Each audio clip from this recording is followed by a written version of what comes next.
Welcome to our channel. Today we how to invest in Amazon stock, beginner guide step by step clearly.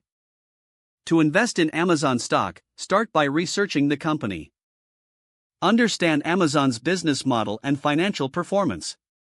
Review recent news related to Amazon that could impact its stock price. Next, choose a brokerage platform to invest through. Consider well-known platforms like Robinhood, TD Ameritrade, or E*TRADE. Create an account on your chosen brokerage. You'll need to provide personal information and financial details. Once your account is set up, fund your brokerage account. Transfer money from your bank account into your brokerage account. After funding, search for Amazon stock using its ticker symbol, Amazon. Check the current stock price and assess if it fits your investment strategy. Decide how many shares you want to buy based on your budget. Place a market order if you want to buy at the current price. Alternatively, place a limit order if you want to buy at a specific price. Review your order details before finalizing the purchase. Complete the transaction to acquire your Amazon shares.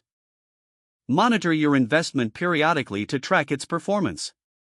Consider setting up alerts for significant price changes or news updates.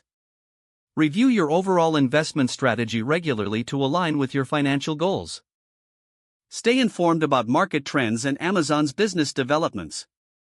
Be prepared for market fluctuations and keep a long-term perspective.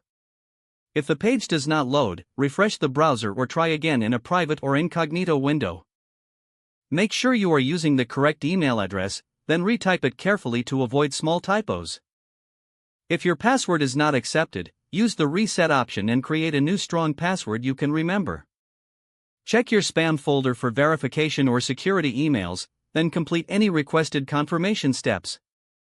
Enable two-factor authentication if available to improve account security and reduce unauthorized access risk.